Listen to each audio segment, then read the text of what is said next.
Hi friends, welcome back to our channel. எல்லோரும் எப்படி இருக்கீங்க? கண்டிப்பாக நல்லா இருப்பீங்க நம்புகிறேன். இன்றைக்கி நம்ம சேனலில் எல்லாருக்குமே ரொம்ப யூஸ்ஃபுல்லாக இருக்கக்கூடிய கிச்சன் டிப்ஸ் அண்ட் ட்ரிக்ஸ் தான் ஷேர் பண்ணியிருக்கேன். ஸோ வீடியோ இன்ட்ரெஸ்டிங்காக இருக்கும், ஸ்கிப் பண்ணாமல் ஃபுல்லாக பாருங்கள். அதுக்கு முன்னாடி நீங்கள் இப்போ தான் நம்ம சேனலை ஃபஸ்ட் டைம் பார்க்குறீங்கன்னா இப்போவே சப்ஸ்கிரைப் பண்ணிக்கோங்க, கூட இருக்க பெல் சிம்பிளை கிளிக் பண்ணிக்கோங்க. இப்போ வாங்க வீடியோக்குள்ளே போகலாம். ஃபர்ஸ்ட் டிப் என்னென்னு பார்க்கலாம். நம்ம இந்த மாதிரி ஜீன்ஸ் பேண்ட்லாம் வந்து மடக்கி ஃபோல்டு பண்ணி வச்சோன்னா அது இடத்தையே வந்து பார்த்திங்கன்னா ரொம்ப பிடிக்கிற மாதிரி இருக்கும். ஏன்னா இந்த மாதிரி ஹெவியாக வெயிட்டாக இருக்கிற ட்ரெஸ்லாம் வந்து பார்த்திங்கன்னா அப்படி தான் இருக்கும். அதே மாதிரி ட்ராவல் பண்ணும்போது இந்த மெத்தடில் ஃபோல்ட் பண்ணிக்கோங்க. நார்மல் பேண்ட் நம்ம எப்படி மடிப்போமோ அதே மாதிரி பேண்ட்டு, ஜீன்ஸு எதாக இருந்தாலும் நீங்கள் இந்த மெத்தட் ஃபாலோ பண்ணிக்கலாம், மடித்து வச்சுருங்க. இப்போ இது கூட வந்து நீங்கள் மேலே போடக்கூடிய டிஷர்ட்டு இல்லை டாப்பு எதாக இருந்தாலும் அதை வந்து இந்த மாதிரி வீடியோவில் நான் காட்டுறேன் இல்லையா, இந்த மாதிரி ஃபோல்ட் பண்ணதுக்கப்புறம் இதுக்கு மேலே வந்து நம்ம யூஸ் பண்ணுற ஜீன்ஸ்னால் ஜீன்ஸு, அப்படி இல்லை நீங்கள் பேண்ட் யூஸ் பண்ணுறீங்கன்னா பேண்ட்டு, எதாக இருந்தாலும் நீங்கள் இந்த மெத்தடில் ஃபோல்ட் பண்ணிக்கலாம். இப்போ நடுவில் இந்த மாதிரி வச்சுருங்க, வச்சுட்டு ஒரு ஃபோல்ட் போட்டுருங்க. ஸோ இந்த மாதிரி போட்டதுக்கப்புறம் இதை வந்து இந்த சைடு வந்து நீங்கள் திருப்பி வச்சுக்கோங்க. அப்போ உங்களுக்கு ஃபோல்ட் பண்ணுறதுக்கு ஈஸியாக இருக்கும். இந்த மாதிரி திருப்பினீங்கன்னா உங்களுக்கு இங்கே பேக்கெட் மாதிரி கிடைக்கும். அந்த பேக்கெட்டுக்குள்ளே எக்ஸ்ட்ராவாக இருக்கக்கூடிய இந்த டிஷர்ட்டை வந்து உள்ளே விட்டுருங்க. ஸோ இந்த மாதிரி ஃபோல்ட் பண்ணிங்கன்னா உங்களுக்கு ரொம்ப ஸ்பேஸ் பிடிக்காது. நீங்கள் எங்கேயாவது வந்து ட்ராவல் பண்ணுறதுக்கு வந்து பேக்கில் வச்சு எடுத்துகிட்டு போகிறீங்கன்னா இந்த மெத்தடில் ஃபோல்ட் பண்ணி எடுக்கும் போது உங்களுக்கு ரொம்ப ஈஸியாக இருக்கும், யூஸ் பண்ணுறதுக்கும் கேரி பண்ணுறதுக்கும். ட்ரை பண்ணி பாருங்கள். அடுத்த டிப் என்னென்னு பார்க்கலாம். அதுக்கு வந்து நான் இங்கே பனானா தான் எடுத்திருக்கேன். நம்ம வாங்கி வைக்கிற வாழைப்பழம் வந்து ரொம்ப நாள் வந்து ஃப்ரெஷ்ஷாக இருக்கணும். ஏன்னா சம்டைம்ஸ் வந்து உடனே வந்து பார்த்திங்கன்னா ஒரு மாதிரி அதோட ஸ்கின் எல்லாம் வந்து பழுத்து போய் ஒரு மாதிரி கருப்பாயிடும். அப்படி ஆகாமல் இருக்கிறதுக்கு வாழைப்பழம் வாங்கிட்டு வந்த உடனே இந்த மாதிரி ஒரு பிளாஸ்டிக் கவரை அதோட ஸ்டெம்மில் இந்த மாதிரி அந்த முனையில் வந்து சுற்றி ரப்பர் பேண்ட் போட்டு வச்சுருங்க. இந்த மாதிரி போட்டு வைக்கும் போது உடனே வந்து பார்த்திங்கன்னா உங்களுக்கு பழம் வந்து அழுகி போகாது. ட்ரை பண்ணி பாருங்கள். அடுத்த டிப்க்கு நான் இங்கே நெயில் பாலிஷ் தான் எடுத்திருக்கேன். நம்ம யூஸ் பண்ணுற நெயில் பாலிஷ் வந்து பார்த்திங்கன்னா வந்து ஒரு மாதிரி கட்டி பிடிச்சிக்கும். ஸோ நம்ம கோட்டிங் அப்ளை பண்ணும்போது ஒரு மாதிரி அங்கங்கே வந்து பார்த்திங்கன்னா டிட்டாக இருக்கும். பட் ஆனால் அதில் வந்து நிறைய நெயில் பாலிஷ் வந்து பார்த்திங்கன்னா இருக்கும்.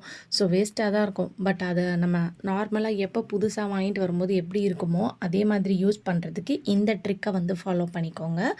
அதுக்கு வந்து நம்ம எந்த நெயில் பாலிஷ் வந்து உங்களுக்கு ரொம்ப கட்டி பிடிச்சிருக்கோ அதில் நீங்கள் யூஸ் பண்ணுற பர்ஃப்யூம், எந்த பர்ஃப்யூமாக இருந்தாலும் பரவாயில்ல, அதை வந்து ஒரு 3லேருந்து 4 வாட்டி வந்து ஸ்ப்ரே பண்ணி விடுங்க.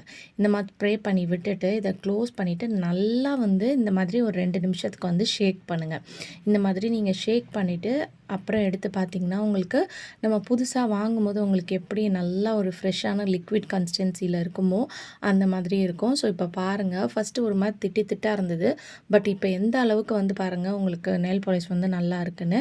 கண்டிப்பாக இந்த டிப் யூஸ்ஃபுல்லாக இருக்கும், ட்ரை பண்ணி பாருங்கள். அதே மாதிரி உங்கள் நெயில் பாலிஷ் வந்து உடனே வந்து கட்டி பிடிக்கக்கூடாது அப்படின்னு நினச்சிங்கன்னா நீங்கள் வெளியே வைக்கிறத விட ஃப்ரிட்ஜில் வந்து நீங்கள் வச்சு யூஸ் பண்ணி பாருங்கள், ரொம்பவே நல்லாயிருக்கும். அடுத்த டிப் என்னென்னு பார்க்கலாம். அதுக்கு வந்து நம்ம யூஸ் பண்ணுற சிசர் தான் எடுத்திருக்கேன். ஸோ இந்த சிசர் வந்து நம்ம டெய்லி கிச்சனில் ரொம்ப வேலைக்கு வந்து நம்ம பார்த்திங்கன்னா நிறைய வேலைக்கு யூஸ்ஃபுல்லாக இருக்கும். பட் சம்டைம்ஸ் வந்து நம்ம ஏதாவது கட் பண்ணும்போது அது வந்து பார்த்திங்கன்னா கட்டே ஆகாது, ரொம்ப மொக்கையாக இருக்கும். ஸோ அதுக்கு இந்த டிப்பை வந்து ஃபாலோ பண்ணி பாருங்கள், ரொம்ப ஹெல்ப்ஃபுல்லாக இருக்கும். அதுக்கு வந்து ஃபஸ்ட்டு இந்த மாதிரி நம்ம வீட்டில் இருக்கக்கூடிய கேண்டில் தான் எடுத்திருக்கேன். இந்த கேண்டிலை வந்து 2 சைடும் வந்து நல்லா தேய்ச்சி இந்த மாதிரி ஸ்க்ரப் பண்ணி விடுங்க. எவ்வளோ மொக்கையான சிசராக இருந்தாலும் சரி, நைஃபாக இருந்தாலும் இந்த டிப்பை நீங்கள் ஃபாலோ பண்ணிட்டீங்கன்னா வெளியே கடையில் போய் சாணம் பிடிக்கணுன்ற அவசியமே இருக்காது. இப்போ இதை வந்து நல்லா ஸ்க்ரப் பண்ணதுக்கப்புறம் நம்ம வீட்டில் இந்த மாதிரி டீ காஃபி குடிக்கிற மக் வந்து வச்சுருப்போம், கப்பு. அந்த கப்பை வந்து இந்த மாதிரி திருப்பி போட்டு பேக் சைடில் இந்த மாதிரி தேய்ச்சி விட்டிங்கன்னா நல்லா உங்களுக்கு ஷார்ப்பாயிரும். ஸோ ஃபஸ்ட்டு வந்து கேண்டிலை வச்சு நல்லா ஸ்க்ரப் பண்ணி விட்டுருங்க. அதுக்கப்புறம் இந்த மாதிரி தேய்ச்சி விடுங்க. இந்த மாதிரி பண்ணும்போது உங்களுக்கு நல்லா வந்து பார்த்திங்கன்னா இன்ஸ்டண்ட்டாக வந்து உங்களுக்கு ஷார்ப்பாயிரும். இப்போ இந்த சிசரில் இருக்கக்கூடிய அழுக்கை வந்து நம்ம வாஷ் பண்ணி எடுத்துக்கலாம். வாஷ் பண்ணிட்டிங்கன்னா உங்களுக்கு சிசரும் வந்து பார்த்திங்கன்னா நல்லா க்ளீன் ஆயிரும். ஏன்னா நம்ம கிச்சனில் வந்து ஒரு நாளுக்கு பால் பேக்கெட்டு, எண்ணெய் பேக்கெட் அந்த மாதிரி நிறைய விஷயத்தை கட் பண்ணி அங்கேயே வச்சுட்ருக்கனால இந்த சிசரில் வந்து உங்களுக்கு எண்ணெய் பிசுக்கு அதிகமாக இருக்கும். எண்ணெய் பிசுக்கு அதிகமாகும்போது அதனால் கூட உங்களுக்கு அந்த ஷார்ப்னஸ் வந்து பார்த்திங்கன்னா கம்மியாயிரும். ஸோ அதனால் ஃபஸ்ட்டு இதை வந்து நல்லா இந்த மாதிரி கேண்டில் வச்சு ஸ்க்ரப் பண்ணிவிட்டு அதுக்கப்புறமா செராமிக் பவுலில் வந்து நல்லா ஷார்ப்பன் பண்ணிவிட்டு இந்த மாதிரி நல்லா வந்து தேய்ச்சி வாஷ் பண்ணி ஒரு ட்ரையான டவலை வச்சு தொடச்சிருங்க. இந்த மாதிரி தொடச்சிங்கன்னா இப்போ பாருங்கள் ஃபஸ்ட்டு எப்படி இருந்தது, இப்போ எந்த அளவுக்கு நீட்டாக இருக்குன்னு. நீங்கள் வேணும்னா ஸ்டீல் ஸ்க்ரப்பர் இருக்கு இல்லையா, அதை வச்சு கூட நீங்கள் வாஷ் பண்ணலாம். ஸ்டீல் ஸ்க்ரப்பரை வச்சு நீங்கள் வாஷ் பண்ணும்போது இன்னும் உங்களுக்கு வந்து பார்த்திங்கன்னா நல்லா ஷார்ப் ஆகும். ஃபஸ்ட்டு இந்த கவரை நம்ம கட் பண்ணும்போது கட்டே ஆகலை. பட் ஆனால் இப்போ நான் கட் பண்ணும்போது எவ்வளோ ஈஸியாக வந்து உங்களுக்கு கட் ஆயிடுச்சுன்னு பார்த்தீங்களா. ட்ரை பண்ணி பாருங்கள், ரொம்ப யூஸ்ஃபுல்லாக இருக்கும். அடுத்த டிப்க்கு நம்ம வீட்டில் இந்த மாதிரி நிறைய கப்ஸ் வந்து வேணான்னு தூக்கி போடுறதுக்கு வச்சுருப்போம். அந்த கப்ஸை வந்து எப்படி வந்து ஒரு சூப்பரான ஆர்கனைசராக வந்து நம்ம யூஸ் பண்ணுறதுன்றதை பார்க்க போகிறோம். அதுக்கு வந்து 2 ரப்பர் பேண்ட் வந்து எடுத்துக்கோங்க. இப்போ இந்த 2 ரப்பர் பேண்ட்டையும் இந்த மாதிரி 2ஆக இந்த மாதிரி மாட்டி விட்டுக்கோங்க அந்த கப்பில். வந்து நீங்கள் ஒரு சூப்பரான ஒரு ஆர்கனைசராக யூஸ் பண்ணிக்கலாம். இதில் வந்து உங்களுக்கு ஒரு 4 டிவிஷன் வந்து பார்த்திங்கன்னா இருக்குது. ஸோ நீங்கள் தனித்தனியாக நைஃப்லாம் ஒரு சைடு, ஸ்பூன்லாம் ஒரு சைடு, ஃபோக் ஸ்பூன்லாம் ஒரு சைடுன்னு போட்டு வச்சுக்கலாம். அப்படி இல்லைனா நீங்கள் யூஸ் பண்ணுற ஏதாவது டூல்ஸ் இருந்துச்சுன்னா கிச்சன் டூல்ஸ் போட்டு வச்சுக்கலாம். இல்லை குழந்தைங்களுக்கு வந்து பென்சில், ஸ்கேல், ஸ்கெச்சஸ்லாம் வந்து போட்டு வைக்கிற ஒரு கப்பாக கூட யூஸ் பண்ணிக்கலாம். கண்டிப்பாக யூஸ்ஃபுல்லாக இருக்கும், ட்ரை பண்ணி பாருங்கள். அடுத்த டிப் என்னென்னு பார்க்கலாம். இயரிங்ஸ் வந்து பார்த்திங்கன்னா எல்லா கேர்ள்ஸ்க்கும் ரொம்ப பிடிக்கும். பட் நம்ம நிறைய இயரிங் வச்சுருப்போம். பட் ஆனால் அதோட ஊக்கு வந்து பார்த்திங்கன்னா இருக்கவே இருக்காது, மிஸ் ஆயிரும். இப்போ நான் ஒரு எக்ஸாம்பிளுக்கு இந்த இயரிங் பாக்ஸ் எடுத்து காட்டுறேன் பாருங்கள். எல்லாத்துக்குள்ளேயும் வந்து இயரிங் இருக்குது. பட் ஆனால் ஊக்கு வந்து பார்த்திங்கன்னா அவ்வளோவா வந்து இருக்காது. அந்த மாதிரி டைமில் உங்களுக்கு இந்த டிப் ரொம்ப யூஸ்ஃபுல்லாக இருக்கும்.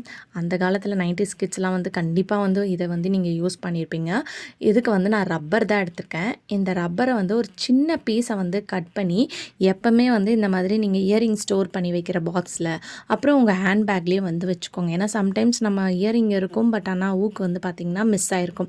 அந்த மாதிரி டைமில் இந்த ரப்பர் இருந்துச்சுன்னா இதை எடுத்து நீங்கள் ஒரு ஊக்காக வந்து காதில் போட்டுக்கலாம். ஸோ அதனால் நீங்கள் ஸ்டோர் பண்ணி வச்சுருக்க இயரிங் பாக்ஸ்லேயும் உங்கள் ஹேண்ட் பேக்லேயும் வந்து கண்டிப்பாக வந்து வச்சுக்கோங்க.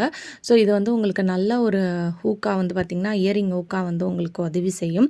அது மட்டும் இல்லாமல் காது வந்து உங்களுக்கு ரொம்ப பெருசாக ஹோல்ஸ் வந்து தொங்குது அப்படின்னா இந்த மாதிரி வெயிட்டான இயரிங்லாம் போட்டோன்னா நம்மளுக்கு ரொம்ப தொங்குற மாதிரி இருக்கும். அந்த மாதிரி இருக்கிறவங்க இயரிங்கில் இந்த மாதிரி ஒரு ரப்பர், நான் ஆல்ரெடி வந்து பார்த்திங்கன்னா இந்த ஜிமிக்கில் அப்படி தான் போட்டு வச்சுருக்கேன். வெயிட்டான இயரிங் நீங்கள் போட்டுறதா இருந்தால் அதில் வந்து இந்த மாதிரி ஒரு குட்டி பீஸ் ரப்பரை வந்து கட் பண்ணி போட்டுட்டு அதுக்கப்புறம் நீங்கள் உங்கள் காதில் போட்டுட்டு பின்னாடி வந்து நீங்கள் வந்து ஊக்கு போட்டுக்கலாம். இந்த மாதிரி போடும்போது இயரிங் வந்து உங்களுக்கு ஹோல்ஸ் ரொம்ப பெருசாக இருந்தாலும் வந்து பார்த்திங்கன்னா உங்களுக்கு தொங்காமல் இருக்கும். கண்டிப்பாக இந்த டிப் வந்து எல்லா கேர்ள்ஸ்க்கும் வந்து ரொம்ப யூஸ்ஃபுல்லாக இருக்கும். கண்டிப்பாக இந்த டிப் பிடிச்சிருந்துச்சுன்னா இந்த வீடியோக்கு ஒரு லைக் கொடுங்க. அடுத்த டிப்க்கு ஒரு பவுலில் 2 ஸ்பூன் அளவுக்கு மஞ்சத்தூள், கொஞ்சமாக வந்து காஃபி பவுடர் சேர்த்துக்கோங்க. சேர்த்துட்டு இதில் லைட்டாக தண்ணி தெளித்து நல்லா வந்து பேஸ்ட் மாதிரி மிக்ஸ் பண்ணி எடுத்துக்கோங்க. இதை வந்து மிக்ஸ் பண்ணதுக்கப்புறம் ஒன்று டிஷ்யூ பேப்பர் இல்லைனா நியூஸ் பேப்பர் எடுத்துக்கோங்க. ஒரு 4-5 லேயராக வந்து எடுத்துகிட்டு மேலே இருக்கிற பேப்பரில் மட்டும் நம்ம அப்ளை பண்ணி வச்சுருக்க பேஸ்ட்டை வந்து இந்த மாதிரி அப்ளை பண்ணி விட்டுருங்க. இதை வந்து வெயிலில் வச்சு காய வச்சிங்கன்னா கொஞ்சம் லேட் ஆகும். அதுக்கு பதிலாக தோசைக்கல்லை வந்து நல்லா ஹீட் பண்ணிவிட்டு அதுக்கு மேலே ஒரு 5லேருந்து 10 நிமிஷம் வச்சிங்கன்னா அது உங்களுக்கு உடனே வந்து பார்த்திங்கன்னா ட்ரை ஆகி காஞ்சிரும். இப்போ இதை காஞ்சினதுக்கப்புறம் எடுத்துகிட்டு ஒரு ரோல் மாதிரி இதை நம்ம பண்ணிக்கலாம். பண்ணிவிட்டு கீழே நகராமல் இருக்கிறதுக்கு ரப்பர் பேண்ட் வேணும்னா போட்டுக்கோங்க. இப்போ இதை ரோல் பண்ணதுக்கப்புறம் பழைய பிங்க் கப் இருந்தால் எடுத்துக்கோங்க. அதில் வந்து இதை இந்த மாதிரி வச்சுட்டு நீங்கள் பற்ற வச்சு விட்டுக்கலாம். பற்ற வச்சுட்டு ஆஃப் பண்ணிடுங்க, அணைச்சி விட்டுருங்க. அதுலேருந்து வரக்கூடிய புகை வந்து பார்த்திங்கன்னா நம்ம வீட்டில் ஈவினிங் டைமில் நீங்கள் இந்த மாதிரி ரெடி பண்ணிவிட்டு ஹாலில், பெட்ரூமில் ஃபுல்லாக காமிச்சிங்கன்னா நல்லா ஸ்மெல்லாக இருக்கும். கொசு, ஈ இந்த மாதிரி பூச்சி தொல்லைலாம் வந்து பார்த்திங்கன்னா வராது. ஏன்னா நிறைய பேருக்கு வந்து கெமிக்கல்ஸில் இருக்கக்கூடிய கொசுவத்திலாம் வந்து பார்த்திங்கன்னா ஒத்துக்காது. அந்த மாதிரி இருக்கிறவங்க இந்த டிப்பை வந்து ஃபாலோ பண்ணிக்கோங்க. அடுத்த டிப்க்கு கடாயில் வந்து கொஞ்சமாக மஞ்சத்தூள் எடுத்திருக்கேன், கொஞ்சமாக கல் உப்பு எடுத்திருக்கேன். இதை வந்து நல்லா இந்த மாதிரி கடாயில் போட்டு வறுத்துக்கோங்க. வறுக்கும் போதே உங்களுக்கு நல்ல ஒரு ஸ்மெல் வரும். அதோட கலரும் வந்து சேஞ்ச் ஆயிரும். அதுக்கப்புறம் ஒரு காட்டன் கிளாத்தில் போட்டு இந்த மாதிரி மூட்டை மாதிரி எடுத்துகிட்டு நம்மளுக்கு பாடியில், கழுத்தில், இந்த ஜாயின்ஸ்லலாம் பெயின் இருக்கும். அந்த மாதிரி இருக்கிறவங்க இதை வந்து லைட்டாக சூடாக இருக்கும் போதே வச்சு விடும்போது நல்லா உங்களுக்கு பெயின் ரிலீஃபாக இருக்கும். ட்ரை பண்ணி பாருங்கள். ஓகே ஃப்ரெண்ட்ஸ், இன்றைக்கி வீடியோவில் நான் ஷேர் பண்ணி இந்த டிப் கண்டிப்பாக உங்களுக்கு யூஸ்ஃபுல்லாக இருக்கும். அப்படி யூஸ்ஃபுல்லாக இருந்துச்சுன்னா மறக்காமல் நம்ம சேனலை லைக் பண்ணுங்கள், ஷேர் பண்ணுங்கள், கமெண்ட் பண்ணுங்கள், சப்ஸ்கிரைப் பண்ணிக்கோங்க. தேங்க்யூ ஃபார் வாட்சிங்.